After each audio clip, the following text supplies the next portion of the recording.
Si le passé était vraiment résolu, pourquoi existe-t-il encore des pierres dont personne ne sait exactement comment elles ont été déplacées, des inscriptions que personne n'est parvenu à lire, des cités souterraines dont l'usage complet demeure incertain, et des tombeaux de personnages gigantesques de l'histoire qui ont tout simplement disparu? Le plus dérangeant dans ces cas n'est pas l'absence totale d'explication, c'est le contraire. Dans beaucoup d'entre eux, il existe une explication partielle, plausible, voire élégante. Mais quand on regarde de près, il reste toujours quelque chose, un détail technique, une échelle difficile à ignorer, un symbole répété sans traduction. Une œuvre ancienne trop grande, trop précise ou trop silencieuse. Et c'est peut-être exactement cela qui rend ces 21 mystères archéologiques si fascinants. Non pas parce qu'ils prouveraient des fantaisies, non pas parce qu'ils renverseraient toute l'histoire, mais parce qu'ils montrent, avec une sérénité presque gênante, que le passé demeure moins refermé qu'il n'y paraît. Certains de ces lieux ressemblent à de simples ruines. D'autres évoquent d'anciennes portes qui ne mènent plus nulle part. D'autres surgissent comme s'ils étaient des messages laissés par des civilisations que nous ne connaissons qu'à moitié. Et, à mesure que nous avançons, une question s'impose avec de plus en plus de force. Combien de fois avons-nous regardé le monde antique en croyant tout comprendre, alors qu'en réalité, nous n'en comprenons que la surface? Aujourd'hui, ce qui est en jeu n'est pas de choisir entre science et mystère. C'est de regarder 21 cas réels où l'enquête reste ouverte. Et plus nous avançons, plus il devient difficile de faire comme si ces lacunes étaient petites. Il existe une idée confortable au sujet de l'archéologie, celle selon laquelle elle fonctionnerait comme un grand casse-tête. Une pièce est trouvée, une autre apparaît ensuite, et tôt ou tard l'image entière se complète. Mais la pratique est rarement aussi nette. Bien souvent, ce que l'archéologie trouve ne complète pas l'image. Cela complique l'image. Un bloc de pierre peut être daté, mais sa méthode exacte d'extraction demeure débattue. Une cité peut être localisée, mais sa fonction reste nébuleuse. Un objet peut être authentique, mais son usage demeure incertain. Et une écriture peut se trouver devant nos yeux depuis des siècles, sans que personne ne parvienne à la déchiffrer. C'est pour cela que cette vidéo n'est pas une collection de curiosités éparses, c'est une ascension. Nous allons commencer par des structures qui impressionnent par la matière et par l'échelle. Ensuite, nous passerons par des objets qui semblent déplacés de leur époque. Puis, nous arriverons à des écritures et à des tombeaux qui transforment l'absence de réponse en un véritable problème historique. Et, à la fin, ce qui semblait n'être qu'une liste révélera peut-être un schéma plus troublant. Le passé ne disparaît presque jamais complètement, mais il devient fréquemment illisible. Le premier groupe de mystères est gravé dans la pierre, et c'est peut-être précisément pour cela qu'il dérange tant. Le premier cas est Göbekli Tepe, dans l'actuelle Turquie. D'énormes piliers en forme de T, ornés de reliefs d'animaux et d'une monumentalité qui paraît trop précoce par rapport à ce que l'on a longtemps imaginé au sujet de sociétés aussi anciennes. L'explication la plus prudente est qu'il s'agissait d'un centre rituel construit par des groupes de chasseurs-cueilleurs en cours de complexification sociale. C'est plausible. Le problème, c'est que l'échelle symbolique du lieu semble anticiper beaucoup de choses: coordination, planification, spécialisation et intention monumentale, plutôt que ne l'admettaient bien des modèles anciens. Le point le plus intrigant n'est pas seulement de savoir qui a érigé cela, mais pourquoi tant d'énergie a été concentrée à cet endroit. Le deuxième cas est Pumapunku, en Bolivie. À distance, cela peut ne ressembler qu'à un ensemble de blocs brisés. De près, l'impression change.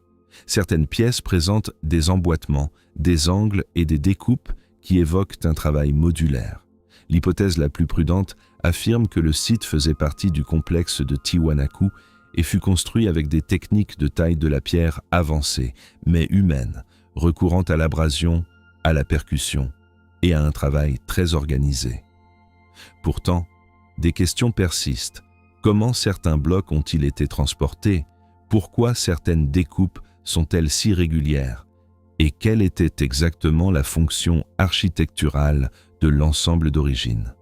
Cette hypothèse ne prouve rien d'extraordinaire, mais elle laisse ouvert un problème fascinant d'ingénierie ancienne. Et c'est pour cela que Pumapunku sort presque toujours des listes générales et devient une obsession dans des vidéos qui lui sont propres. Le troisième cas est le Trilithon de Baalbek, au Liban. Certaines des pierres qui s'y trouvent sont si grandes que la comparaison la plus facile est d'imaginer des autobus alignés à l'intérieur d'un seul bloc. L'explication traditionnelle pointe vers une ingénierie romaine monumentale, la maîtrise des leviers, des rampes et du travail à grande échelle. Rien de tout cela n'est absurde. Le malaise apparaît quand on songe au poids, au transport et à la mise en place précise. Ce n'est pas que ce soit impossible, c'est qu'il reste extraordinairement difficile d'expliquer chaque étape avec une totale assurance. Le quatrième cas est Sacsayhuaman, au Pérou. Les murailles de pierre polygonales s'emboîtent avec une précision visuelle extraordinaire. Certains blocs semblent se toucher comme des pièces moulées les unes contre les autres. L'interprétation la plus acceptée est que des artisans andins ont développé des techniques hautement sophistiquées de taille, d'ajustement et d'expérimentation successives. Ce qui rend le cas étrange, c'est que, même en acceptant cette explication, il reste encore la question du temps, de la logistique et du degré de maîtrise pratique nécessaire pour reproduire ce modèle à grande échelle. Le cinquième cas, ce sont les grottes de Longjiu, en Chine. De vastes espaces souterrains creusés de façon régulière, avec des marques d'outils visibles et un volume de matière retiré, qui suggère un effort gigantesque. Le mystère, ici, n'est pas de savoir si elles ont été faites par des humains. Elles l'ont été. La question est autre. Qui a coordonné l'ouvrage? Dans quel but? Et pourquoi n'existe-t-il presque aucune trace historique claire d'une entreprise d'une telle ampleur? Mais ce n'est pas la partie la plus étrange. Le plus dérangeant, c'est cette sensation d'un ouvrage planifié à une échelle presque industrielle, suivi d'un silence documentaire disproportionné. Le sixième cas est Derinkuyu, en Cappadoce, une cité souterraine à plusieurs niveaux, avec des passages, une ventilation et des espaces qui suggèrent un usage prolongé. L'explication la plus courante est qu'elle a servi de refuge en période d'instabilité. Cela a du sens. Le problème, c'est que ce type d'explication répond mieux à l'usage qu'à l'origine totale du complexe. À quel moment le creusement a-t-il commencé? Combien de phases a-t-il connu? Et dans quelle mesure la forme finale que nous connaissons résulte-t-elle de siècles d'agrandissement invisible? Le septième cas est l'hypogée de Hal Saflieni, à Malte. Un espace souterrain ancien, rituel, presque claustrophobe, où l'architecture et l'acoustique suscitent encore le débat. Il existe des interprétations religieuses, funéraires et symboliques. Toutes sont raisonnables, mais il n'existe pas encore de consensus complet sur la combinaison entre fonction, expérience sonore et intention d'origine. Pour comprendre pourquoi cela importe, nous devons regarder un détail presque toujours oublié. Beaucoup des plus grands mystères archéologiques ne portent pas seulement sur la technologie, ils portent sur le sens. Le huitième cas, ce sont les alignements de Karnak, en France. Des rangées de pierres dressées à une échelle impressionnante, disséminées dans le paysage comme si elles obéissaient à une logique que nous ne saisissons aujourd'hui qu'à moitié. Il existe des hypothèses astronomiques, rituelles, territoriales et symboliques. Peut-être la vérité réside-t-elle dans une combinaison d'entre elles. Le problème, c'est que la répartition, le contexte et la durée d'usage rendent toute explication unique trop simpliste. Le neuvième cas, ce sont les sphères de pierre du Costa Rica.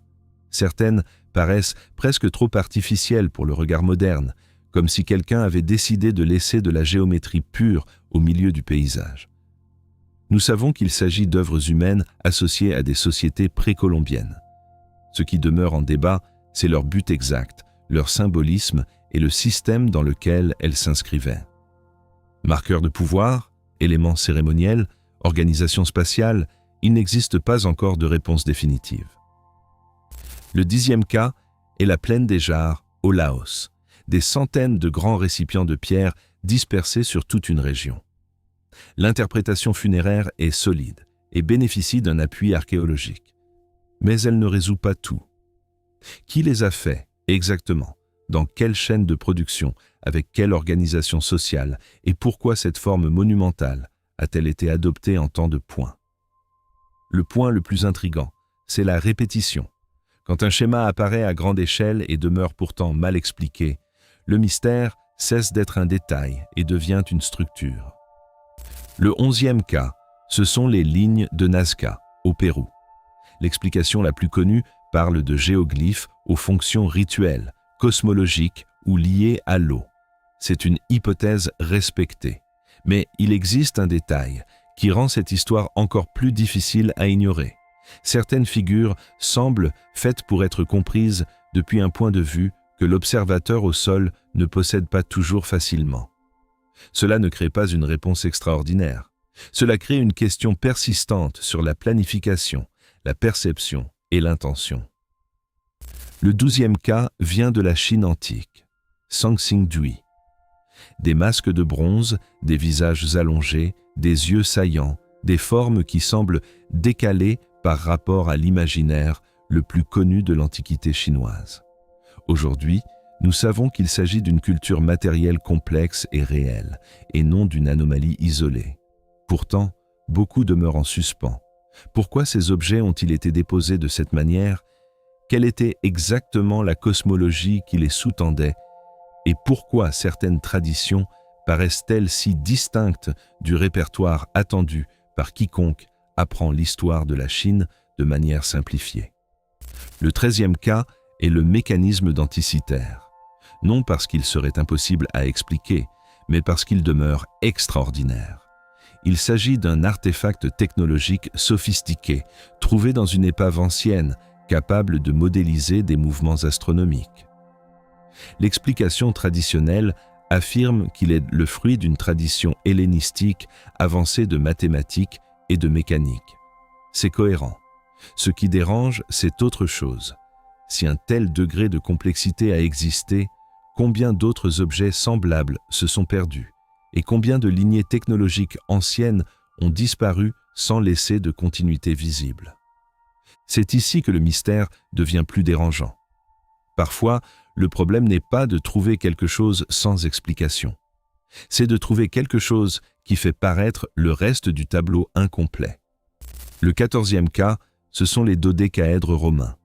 De petits objets de bronze, creux, à 12 faces et percés de trous de taille variée. La vérité est simple et frustrante. Personne ne sait avec certitude à quoi ils servaient. Il existe des hypothèses pratiques, rituelles, artisanales et même militaires. Aucune ne l'a emporté de façon définitive. Et c'est peut-être l'un des meilleurs exemples de mystère archéologique à l'état pur.